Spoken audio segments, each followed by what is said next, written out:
What's happening, everyone? Right, we're going over creating a push session today. So again, you need to have watched the previous video branching off the push-pull leg setup. So I went over the overview of push-pull legs, and now I'm going to break down each session individually. So going through the push rotations, the pull rotations, and then the leg rotation. So we're going to start off with push because there's a reasoning for everything and the way you're going to go about it, right? So push-pull legs, the main reason for transferring to push-pull legs, again, if you watch the last video, it allows us to have more directed stimulus in a session for, again, all of the musculature that you're trying to train. So for a push session, it's going to be obviously your chest, your delts, your triceps, so we can have more directed stimulus for all of our pressing musculature in one session instead of trying to, again, with an upper body or a full body split, trying to cram everything in to one big session, because you can't handle as much volume in a full body or an upper body session for all of your pressing musculature. So breaking it down like this allows us then to bring in more directed volume, more directed stimulus for this specific area, and at a certain point this is what you might need. So hence, that's why we break it down into, again, we have an A rotation and a B rotation. Now obviously, because we are going to be having more directed stimulus and more set numbers and volume in the session, we're going to have more rest time and recovery in between bouts of stimulus with these. This is on a 10-day rotation, again, if you watch the last video. So you will do one of these sessions, and then you're going to have 5 days rest before you're back in for rotation number B. We are not cramming these together, only having 3 or 4 days rest, leveraging frequency. We are taking a little bit longer in between sessions, hence that's why we can get away with these set numbers for the actual target muscle that we're trying to work of all of our, again, pressing musculature. Right, so let's go in first over exercise selection and how you can go about running a push day and why we do it in a certain way. First thing you need to be mindful of with your push days is crossover stimulus. For most things, if you do a press, again, it will vary from the angle that you work, of course, but you're going to get some crossover stimulus between your chest, your shoulders and triceps, depending on the angle. And again, we'll emphasize certain areas a little bit more, but there is a ton of crossover stimulus, and you'll probably know that. However, there is ways that we go about and we set out the structure and, again, the angles of our presses to make sure that we're biased in certain areas. Big mistake that a lot of people make with all this stuff is they have redundant exercises. So they just use exercises that are going to hit the exact same target area, but there's no slight tweak at all. As an example, let's say someone does a chest press machine. They'll do a chest press machine, then they'll do a flat barbell bench press, and then a flat dumbbell bench press. You're working the exact same angle of the pecs. You're working the exact same head of the pec. That's more than likely going to be a lot of sternocostal head. So you're just literally you're just hitting the exact same area. So we want to bias. Again, we utilize crossover stimulus, of course, but if we've got room to play with our exercise selection here, it makes sense to make every exercise that we do, it biases a slightly different area. So we're not just using redundant exercises. That makes sense. So as an example, let's look at our 3 main pressing compounds of the day. So a chest press machine, again, just any sort of flat chest press machine, that's going to, again, you're going to bias your sternocostal head of your pecs. So that's exercise 1. Exercise 2 is a high incline Smith press. So what do you notice? It's a different angle. So instead of a flat press, now it's more of an incline, and you are going to bias and you're going to pull in a little bit more clavicular head of the pec and a little bit more delt, right? So there's 2 presses, but they're totally different in the stimulus that you're going to get. And then your third one is your dip machine. So you're actually going to use the dip.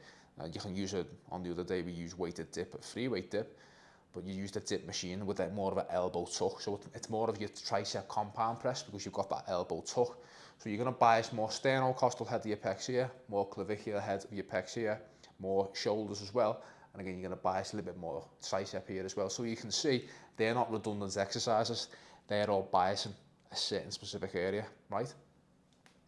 Just to touch on chest press machines, we put that first in the session. If you are going to use a chest press machine, right, and it's not a prime chest press where you can't adjust the resistance profile, you're always going to want to do your chest press machines first, because your ability to lock those out and get the pecs fully short, it's going to diminish as the session drops off and fatigue accumulates.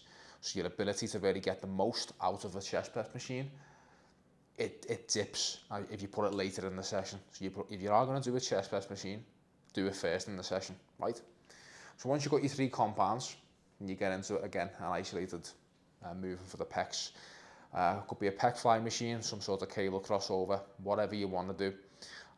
You could have a strong chest, and you might not need this. You could have that as more directed, isolated delt work, if that's what you need. Again, the variance in your physique and what you need to step forward, that will have an influence on programming. So once you've got your pec fly or your isolated pec movement, you go into your cable lateral raise. Now we're going to go 3 sets here. Again, as I say, this could be, you could have 2 isolated medial delt movements here if that's what your physique needs. So you go into cable lateral raise, so that's your delt sorted. Again, you're also going to get some crossover stimulus from all this stuff up here for your delts. And then we get into our tricep isolation work. Now the reason we go about it in this fashion, EZ bar push down first and then your overhead extension. You want to push down variation first to get the tricep fully short. Again, because your ability to get a muscle fully short, it drops off as fatigue goes on, or a session carries on, and you accumulate that fatigue. So if you're going to get the tricep fully short, you want to do your push down variation first, and then get into your sort of your overhead work. Not just from actually getting your tricep fully short, but also from a joint perspective as well. Going into overhead extension work, a lot of people notice elbow issues doing that first. So getting some blood and getting some warmth around the elbow with a push down variation, it helps a lot of people out. I got that from John Meadows years ago as well. He was a big advocate of that, the legend himself. So you push down variation first, and then your overhead extension. So you're working all ranges of the tricep. So bang, there's push A done. You've boxed everything off. No redundant exercises. You're working all of your muscles across the full contractile range, the full spectrum. Bang. Recover, 5 days, we're back in again. Now this is where you can get a little bit creative again. It depends on what does your physique need. If you've got weak medial delts, you need to bring your shoulders up. Okay, well we can start off with a machine lateral raise on push B. Start off when you come in when you're fresh and hit your weak point. That's just an example of how you can do it. Incline dumbbell press, again, more upper chest clavicular head stuff. Shoulder press machine, again, that's going to really bias your delt. And then obviously your weighted dip, that's your tricep compound. So it's a very similar structure to this, but again, just slightly different exercises. Again, cable lateral raise again, single arm push down to get the tricep fully short, and then you get into your long head and your overhead work, which is your cable skull crusher. So very similar process to this, no redundant exercises. You've got two rotations of a push A, a push B, and you just get on a run with these lifts over the next 4, 5, 6, 7 months. All sets to failure, 3 to 5 minute rest between sets to make sure everything is quality. And again, as I always say, I have to harp on about this because it's key. Progress with good form and standardized technique. But that's the reason that we can go about it with your push A, your push B, making sure all your exercises are targeting certain areas. There's no redundant exercises. You're not just beating a dead horse, and then you're good to go. So, yeah, in terms of total set numbers, you're probably looking at this, but around 14 sets here, 14 sets here. Per muscle group, you're probably looking at a max where you're going to tap out in terms of like actual stimulus that you're going to get for an actual muscle that you're going to work. Once you start going above, let's say 6 to 8 sets for a muscle group in a session, that's when you start getting into territory where you probably are beating a dead horse. So if you look for your pec stimulus here, you've probably got max 7 sets, and that's a top end of what's actually going to be recoverable for a lot of people, that you can come back again and go through stimulus recovery adaptation. So push-pull legs, you have more directed focus in each session, but a maximum of probably around 7 to 8 sets for a target muscle, for one direct muscle in a session. That's going to be your sort of limit. And then you let your body feed back to you, and you go from there. You manipulate your volume and where you're going to direct certain set numbers. You will manipulate that off what your physique needs. As I say, if you've got a weak chest, weak triceps, weak shoulders, there's a lot of variation that you can do with this depending on your physique needs.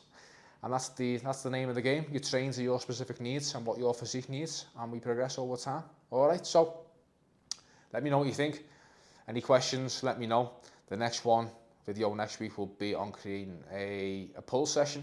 So we're gonna have rotations of pull sessions, so keep an eye out for that. All right, so like the video, subscribe if you haven't already, share the video. I'm trying to get this good content out there. We know there's a lot of bullshit out in the industry, a lot of bullshit programmings and just stuff that's not going to help people. This is legit stuff that is really going to help people out and see results. So let's share it. Let's get the good content out there for people.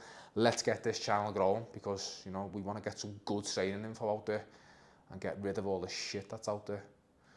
All right, I'll speak to you all in the next one.